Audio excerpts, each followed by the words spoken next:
Gaussian. All these theoretical concepts are verified in MATLAB. So whatever you can ask a question. So whatever you study in theory, it is not going to help us or not. No, whatever you are going to study in theory is going to help you when you start simulating things in MATLAB. That is where the real understanding comes into picture. And see, I'll go back to again rectangular and rectangular. The rectangular and rectangle pulse is same means I get triangle. If I increase the width of one rectangle, I make it 2. So can anybody guess what is the waveform you will get? I want answers. We have seen when I convert two rectangular signals of equal width, I get a triangle. If I'm going to enlarge the width of one rectangular pulse, what signal I should get? Any guesses? Any guess? If you expand the triangle, if you just pull the triangle both sides apart, what answer you will get? Yes, somebody raised the hand. Ramp, maybe even more specific, you can say. No, the triangle, it should be a closed waveform, right? So this side one ramp, that side one ramp, and it will be constant. So what is that waveform called as? Ramp, constant ramp. It's called as a. That is how signals and system has to be taught, so that students can understand things in a better way. I think it is called as a trapezoidal signal. So we'll verify that. See here, the two rectangles are having different width. Answer I told you, should be a trapezoidal signal. We'll see whether you're getting a trapezoidal signal or not. Yes. You're getting a trapezoidal signal. You're able to visualize that beautifully being shown in MATLAB. Okay, so same way, rectangular pulse and triangular pulse, different width. You will see what you get. We have seen the equal width case now. Now we have seen the different width. So you'll get an enlarged Gaussian waveform. You'll get a Gaussian waveform with a flat top. This is looking like a frequency response of an amplifier, right? So like that graph you get, because the width is not same. The width of the rectangular and the triangular pulse is going to be different. Convolution is you're keeping one signal fixed, you are moving another signal so that, and you are finding out the integration.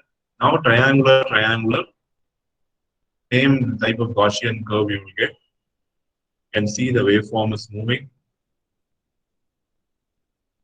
This green color you see, that is the overlapping region, okay? That is being shaded here. So see the legend here, the green color, the shading portion, what you get is the overlapping region. And again, you get the similar type of Gaussian waveform. This is how you have to visualize convolution. You should, whenever signals and system theory is taught, this visualization should run in your mind. But since now we are doing live in MATLAB, this will clearly say you how convolution is going to happen in MATLAB. Okay, so the same thing now we are going to do it for discrete time signal. Okay, see here I'm going to have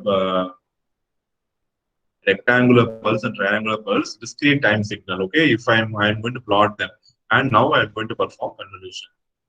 I'll just run this code.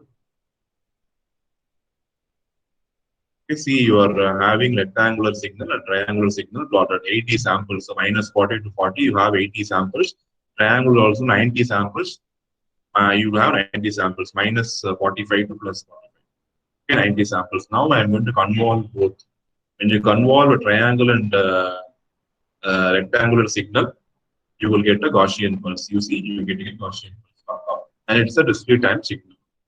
We have seen here continuous, right? Same thing there. We have seen the animation in discrete time signal. When I give both rectangular pulse of the same width, I give 80, 80. This is also 80, this is also 80. So I will be getting a triangular signal. See, let's see what is the answer. Both are rectangle and the answer is a triangle. Just now we have seen continuous time, right? The same thing is being shown in discrete time. Okay. Rectangle, triangle we have seen. Now triangle, triangle. you will definitely have one more Gaussian pulse. I'm just executing this command. It is everything is live script, so it is very easy for you to understand how the waveform is going to change. So triangle, you get a Gaussian pulse. Very simple.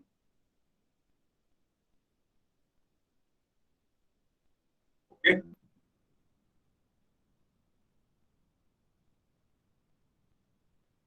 I hope this discrete time convolution is clear.